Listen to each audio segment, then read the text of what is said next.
Al, so only fair to ask you after a win. Any feedback from Al? What's he thinking about this team? Well, and I'll tell you the same thing. You know, when I talk to Coach, our conversations are fantastic. I mean, they've been good, whether it's been the loss that we've had or whether it's been the win. I mean, his whole passion is for this team to be the best it can be. And at the end of the day, as I told you, this job is about winning and losing. And so I would think he's very excited. Has he expressed that he's happy with what's going on? Well, man, we don't talk about expressing our feelings. We really talk about what's best for the team, you know. And I don't, at the end of the year, me and him, we'll sit down and have those good old feeling hugs and conversations that way.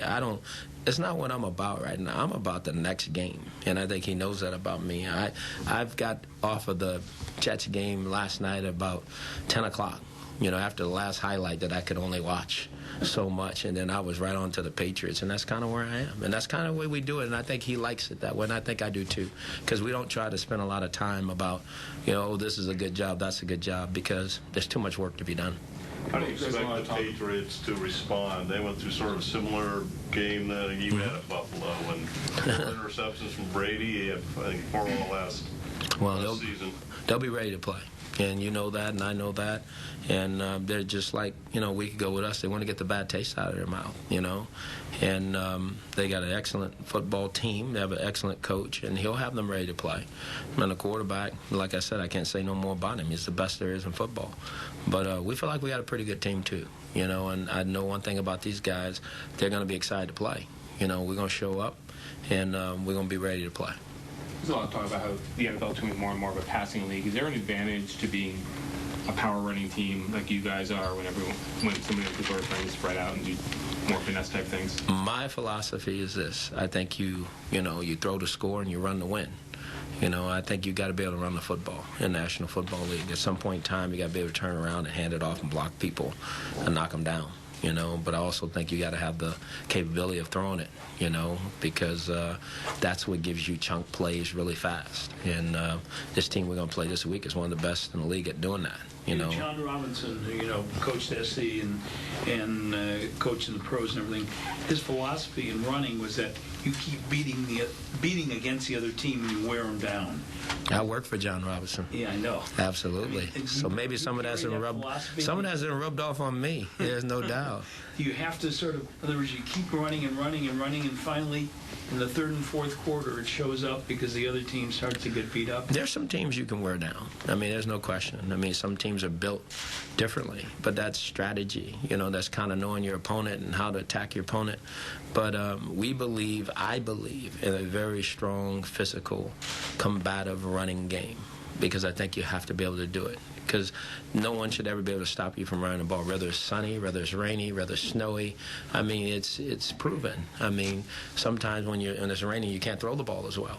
You know, or if it's snowing, you can't throw it as well. Well, it's not the case when you're a running ball club. So you have to be able to run it, but you also have to be able to throw it. You know, I love to have a perfect mix if I can, be 50% run, 50% pass. But we know certain games it's going to dictate that you have to do something a little bit more than others. So that's kind of the way it is. So, blocking issue, a couple of the guys were saying in the locker room that when they're watching film, anytime someone doesn't finish a block, it's immediately pointed out. Are you seeing fewer and fewer instances of that? Is it happening a lot less as the weeks go on? Yes, it is. It has to. If we're going to get to where we want to go, that's one of the main goals. And I laugh at that because I'm probably the one that's screaming all the time, you know, because I believe in that. I just think, you know, we didn't have an off season like you would have had. So the process is speeding up. You know, everything is speeded up. And, you know, players are probably hearing my voice a little bit more than they like to hear it, but that's okay. You know, the result is what we're after. The result is winning and losing. Coach, yesterday you said that you live your life on the edge. Those are the words you used. Mm-hmm.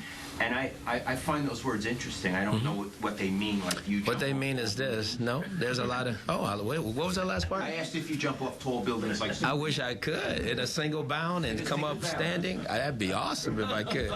I'm not there yet. You know, my wings don't fly yet. Hopefully they will. But no, I mean, a lot of people won't run reverses like I will. A lot of people won't, you know, run a halfback pass and turn around and run a reverse right after that. A lot of people won't run for rounds in a game. I don't have that fear. that way. I mean, when you have good players, you give them the ball. You let them make plays for you. And I think that's why my players enjoy playing for me, because I don't have that fear. I threw the ball from the 1 yard line against Denver, and people, I'll never forget when I called the play, there was complete silence on the headphone. Like, what are you doing? You know? Well, hey, look at here. Why not a 99-yard touchdown? You know, and we're that close from having it happen. I mean, I just think your players appreciate that when you believe in them, and I do. And I guess I see it as living on the edge a little bit, because I've been places where people won't do that. People won't, you know, make those decisions, because if they do, they can come back to haunt you too, and we all know that. You know, they truly can.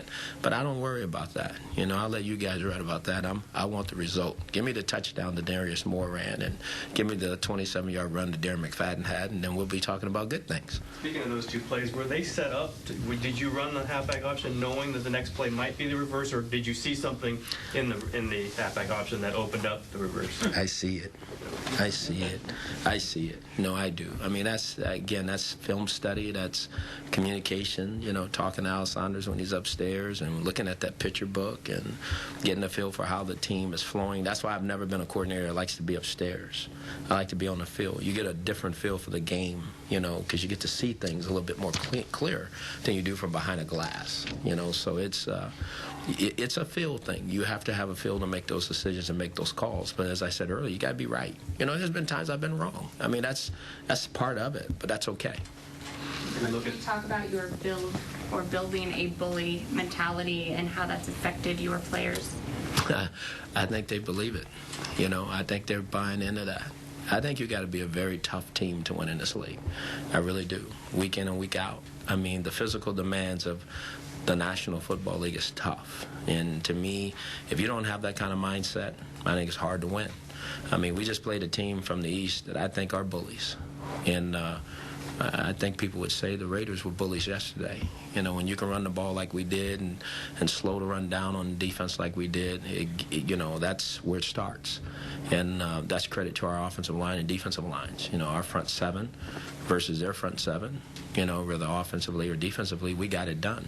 And that's where it starts. It starts in the trenches. And then it gives us, our skilled guys, an opportunity to have success. And they have to play that way, too. It's a mentality. It's a thought process. It's a mindset. And we talk about it. And we're not there yet totally. We're not. I keep saying that because we're not. Because you guys will know when we are. You will truly see it on the field when we are, because I truly believe in trying to make teams say, I've had enough, you know, and that's what this is all about. You look at the points and also the points New England's giving up. You look at the yards you guys are giving up, yet the points you're scoring, and everyone expects this to be a very high-scoring game. Would you take exception to that, or would you take that?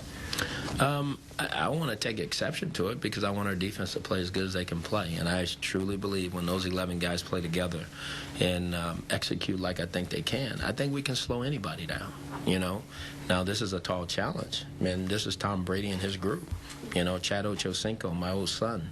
You know, Wes Welker and the crew. So, well, I'm looking forward to this. But, yeah, we're scoring points, but we got to – our goal is to score one more point than the other team, you know, and that's what we have to do. And you know, a lot of people say, oh, man, you guys are scoring more points than you've ever scored. Well, we didn't score enough in Buffalo, you know, and we scored enough yesterday. But we got to continue to grow and keep getting better. What's your impressions of Darius Moore? Unbelievable. He's the guy's grown on me like you hadn't seen, you know. A year ago with Jacoby, I probably slowed Jacoby down a little bit a year ago, you know, by not putting him in there because I wasn't very familiar with everyone here, and he was a rookie. But this guy's a rookie, and from day one, you know, and through yesterday, the guy just continues to make plays. You know, the first catch that he had on the screen, you know, in this game, and there he goes. You know, he's a game-changing football player who likes to play. And when you have guys like that, you just let them play and watch them grow, and that's what he's doing right before all of our eyes. And I'm not going to stop him, that's for sure. I'm going to let him keep doing what he does. Okay. All righty.